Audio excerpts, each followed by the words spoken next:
do campo, Salomão, nem Salomão em toda a sua glória se vestiu como... Então, assim, a reflexão, refletir de quem é Deus, refletir... Deus está cuidando das aves, Deus está cuidando dos cães. Te faz confiar no Senhor. Ele vai cuidar de mim também. Sim. A reflexão faz isso, né? Agora, pastor, o pastor pode passar por desânimo? Ele passa por desânimo também? Ou é só o cristão, membro da igreja? Como é que funciona essa... Olha, eu creio que a primeira coisa, o alvo é o pastor, né? E ele É o primeiro cercado, né?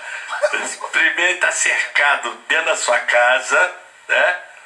Pelos que foi chamado para estar de frente de um trabalho e não crer naquilo que você coloca, que você já pediu ao Senhor orientação que é necessário para ser feito para aumentar o reino de Deus.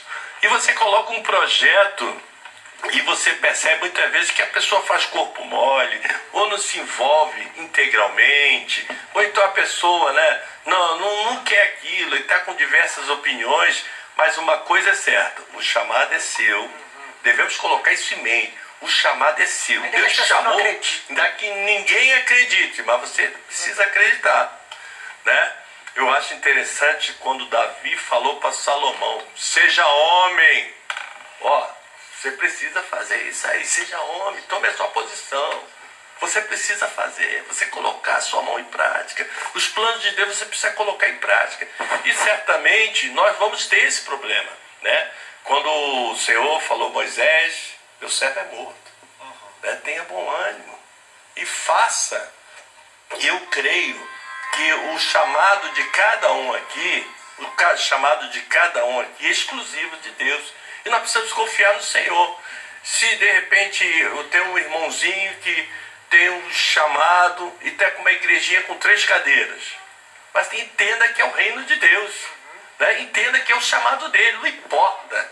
O que importa é que ele precisa exercer esse ministério. E no exercício do ministério Deus vai acrescentando e vai acrescentando, porque existe assim, é uma visão meia turva em relação porque a igreja grande é a igreja que tem mais poder. Não é nada disso, não.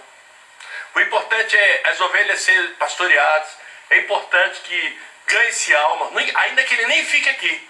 Porque na realidade não é para ficar, né? Que ele possa sair, que ele possa semear a terra. E é diferente. Então o nosso chamado é para você caminhar. Você vê, né? Tu vê Deus falando o tempo todo, desde o antigo ao novo. Ser forte e corajoso, perseverar, tenha de bom ânimo. Parece que quando Deus fala isso é porque o povo está sujeito mesmo a passar por esses desânimos da vida. Então, assim, o desânimo não é algo ruim, ou é algo ruim? O desânimo é algo perigoso. Isso. Ele nos estimula tanto para bem quanto para mal. Por circunstâncias, um pastor vai estar desanimado. Só que ele não vai deixar isso transparecer, porque como o pastor Wilton disse, o líder, ele é o alvo. Se o líder cai, todos caem junto. Uma coisa é você estar desanimado, outra coisa é você deixar aquele desânimo te vencer, vencer o teu chamado, vencer as suas expectativas. Então, quando um pastor ele é chamado verdadeiramente por Deus, ou qualquer cristão que seja, independente do cargo, da função, se ele tem certeza do chamado, se ele tem intimidade, como até o pastor Alexandre já colocou aqui anteriormente, se ele tem intimidade com Deus, se ele sabe em quem ele crê, como Paulo disse, ele vai conseguir permanecer, ainda que desanimado. E não tem jeito, uma hora ou outra, esse desânimo ele tem que bater em retirada. Não existe vento contrário que seja permanente, Paulo afirma isso. Todo propósito de Deus, ele tem um tempo determinado para tudo. O próprio Salomão escreveu isso, para todo propósito debaixo do céu existe um tempo determinado. Então eu mesmo, por esses dias, eu estive desanimado, estava um pouquinho chateado com algumas coisas que acontecem, e acontece, é o dia mau. E ali eu não sabia muito bem o que fazer, e o primeiro sintoma que o homem desanimado ele faz é querer se recolher. Ele quer se isolar. Isso é uma estratégia maligna. Entra no ostracismo, na depressão. Você já não quer mais estar com seus amigos. E na verdade, Deus ele começa a trabalhar na unidade. Né? Quando você está junto com amigos. Então, de repente, amigos começaram a me ligar, alguns amigos mandaram mensagem, e eu fui para uma reunião e ali o meu coração começou a se acender novamente. E eu vi que, na verdade, eu não estava preso naquela concha sozinho. Ainda existiam aí por volta de uns 7 mil que estão na mesma circunstância. E isso alegra o nosso coração. E o desânimo ele vai embora. E eu fico muito feliz. O próprio Davi, para eu encerrar aqui essa fala, ele afirma, né? Muitas são as aflições do justo, mas o Senhor os livra de todas. Será que Judas passou por desânimo, que desistiu ali da chamada? Ou Ananias e Safira? Vamos citar alguns personagens bíblicos que desanimaram e abandonaram. Eu vou dizer aqui algo importante, você tem que, se o pastor estava falando, você vai ler um texto de Paulo, que é muito perspicaz para esse momento. Diz assim, ó: em tudo somos atribulados, 2 Coríntios capítulo 4, versículo 8. Em tudo somos atribulados, mas não angustiados, perplexos, mas não desanimados, perseguidos, mas não separados, abatidos, mas não destruídos, trazendo sempre por toda parte a mortificação do Senhor Jesus, o nosso corpo, para que a vida de Jesus se manifeste também em nossos corpos. Eu acho que a gente pode até ser visitado pelo desânimo, mas a gente não pode deixar ele criar vida dentro de nós. Para mim, a figura mais triste e mais, ao mesmo tempo, eu vejo a figura profética mais poderosa, mas eu também vejo a figura profética mais triste na vida de Elias. Porque Elias permitiu que o desânimo implantasse dentro dele uma amargura da alma, ao ponto que ele se sentiu a única pessoa buscando Deus nos seus dias. Aí ele diz, dentro de uma caverna, que ele começa: pai, só eu isso, só eu aquilo. O desânimo não pode criar vida. Por quê? Quando o desânimo começa a criar vida, você começa a se sentir vítima, você começa a se sentir injustiçado, você começa a se sentir sozinho e você começa a desanimar do processo. E aí qual o problema disso? Por que eu sinto tristeza? Porque quando a alma desse homem, esse desânimo, encontra a vida, ele encontra a reprovação no seu chamado. Deus pega e chega assim: vem cá, Elias, vou te mostrar uma coisa.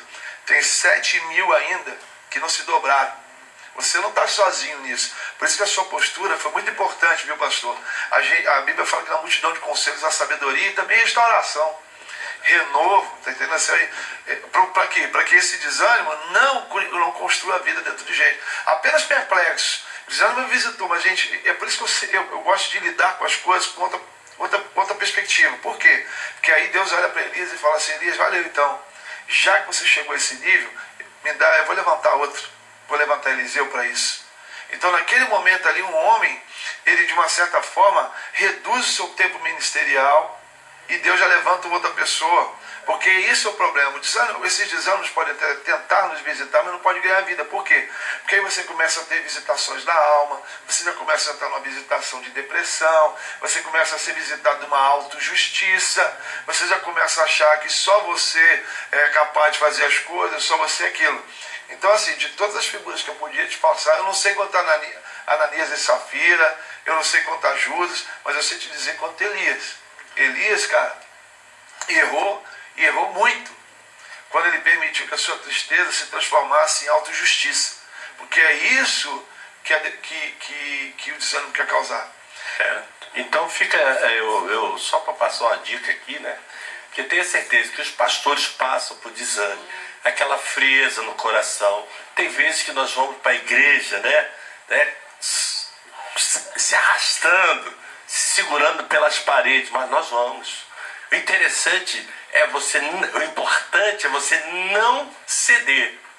Ainda que você chegue lá, a sua boca nem consiga dar um glória a Deus, mas tenha certeza que Deus está ali, que você é servo do Senhor, você tem um chamado, você tem uma responsabilidade, você é um ícone de referência para todos que estão assistindo, que o inferno não pode ver você esmorecer dessa maneira e que Deus vai te usar de uma maneira ou de outra, né? Porque na realidade nós devemos cumprir esse chamado, independente daquilo que nós estamos sentindo.